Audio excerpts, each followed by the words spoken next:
ಎಲ್ರಿಗೂ ನಮಸ್ಕಾರ. ನಾನು Soumya. Welcome back my YouTube channel. I hope ಎಲ್ಲರೂ ಚೆನ್ನಾಗಿದ್ದೀರಾ ಅಂತ ಅಂದ್ಕೊಂಡು ಈ ವಿಡಿಯೋ ಸ್ಟಾರ್ಟ್ ಮಾಡ್ತಾ ಇದ್ದೀನಿ. ಇವಾಗ 2 ತಿಂಗಳು ಸಮ್ಮರ್ ಹಾಲಿಡೇಸ್ ಕಂಪ್ಲೀಟ್ ಆಯಿತು. ಮಕ್ಕಳಿಗೆ ಸ್ಕೂಲಿಗೆ ಬರೋ ಟೈಮು. ಎಷ್ಟೋ ಮಕ್ಕಳು ಇನ್ನೂ ಬೇಸಿಗೆ ರಜದ ಮೂಡಲ್ಲೇ ಇರ್ತಾರೆ. ಹಾಗಾಗಿ ಆ ಮಕ್ಕಳಿಗೆ ಫಸ್ಟ್ ಡೇನೇ ಗ್ರ್ಯಾಂಡಾಗಿ ವೆಲ್ಕಮ್ ಆಗಬೇಕು ಅಂತ ಅಂದ್ಕೊಂಡು ಎಲ್ಲ ಶಾಲೆಯಲ್ಲೂ ಕೂಡ ಈ ಥರ ಪ್ರಿಪ್ರೇಷನ್ ಮಾಡ್ಕೋತಾ ಇರ್ತಾರೆ. ಸೊ ನಮ್ಮ ಸ್ಕೂಲಲ್ಲೂ ಕೂಡ ಜೂನ್ 1 ಮಕ್ಕಳಿಗೆ ವೆಲ್ಕಮ್ ಮಾಡೋದಕ್ಕೋಸ್ಕರ ಸ್ಕೂಲ್ನೆಲ್ಲ ಫುಲ್ ಡೆಕೋರೇಷನ್ ಮಾಡಿದ್ದಾಯಿತು. ಜೊತೆಗೆ ಸ್ಟೇಜ್ ಡೆಕೋರೇಷನ್ ಮಾಡಿದ್ದಾಯಿತು. ಮಕ್ಕಳಿಗೆ ಫಸ್ಟ್ ಡೇ ಬಂದಾಗಲೇ ಸ್ಕೂಲ್ ಸ್ವಲ್ಪ ಅಟ್ರಾಕ್ಷನಾಗಿ ಕಾಣಬೇಕು, ಇಷ್ಟ ಆಗಬೇಕು ಸ್ಕೂಲು. ನೋಡಿದ ತಕ್ಷಣ ಮಕ್ಕಳಿಗೆ ಕಲರ್ಫುಲ್ಲಾಗಿ ಕಂಡ್ರೆ ಅವಕ್ಕೆ ಮಕ್ಕಳಿಗೆ ಕುಂಕುಮ ಹಚ್ಚಿ ಹೂ ಕೊಡೋದ್ರ ಮೂಲಕ ವೆಲ್ಕಮ್ ಮಾಡಬೇಕು ಅನ್ನೋ ಒಂದು ಕಾನ್ಸೆಪ್ಟಲ್ಲಿ ನಾವಿಲ್ಲಿ ಕುಂಕುಮನ ರೆಡಿ ಮಾಡ್ಕೊತಾ ಇದ್ವಿ.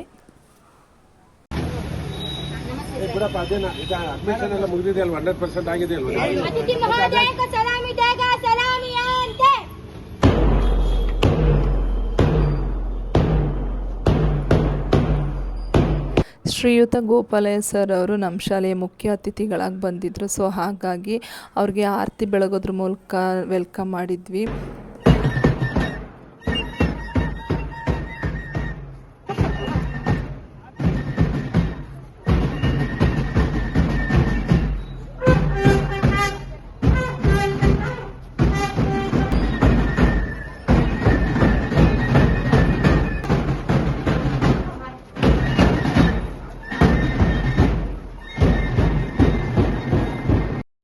ಗೋಪಾಲಯ್ಯ ಸರ್ ಅವರು ಶಾಲಾ ಪ್ರಾರಂಭೋತ್ಸವ ಕಾರ್ಯಕ್ರಮಕ್ಕೆ ಬಂದು ಮಕ್ಕಳಿಗೆ ಕೆಲವೊಂದು ಅಷ್ಟು ಹಿತವಚನ ಹಾಗೆ ಮಕ್ಕಳಿಗೆ ಬುಕ್ಸು ಯೂನಿಫಾರ್ಮನ್ನು ಡಿಸ್ಟ್ರಿಬ್ಯೂಟ್ ಮಾಡಿದರು. ಜೊತೆಗೆ ಎಲ್ಲ ಪೇರೆಂಟ್ಸ್ಗೂ ಕೂಡ ತಮ್ಮ ಕೈಯಾರೆ ಸ್ವೀಟ್ನ ಡಿಸ್ಟ್ರಿಬ್ಯೂಟ್ ಮಾಡಿದರು. ಇದಾಗಿತ್ತು ಇವತ್ತಿನ ಫಸ್ಟ್ ಡೇ ಸ್ಕೂಲ್ ಓಪನಿಂಗು. ಎಲ್ಲ ಮಕ್ಕಳು ಕೂಡ ಖುಷಿಯಾಗಿ ಬಂದು ಸ್ಕೂಲ್ಗೆ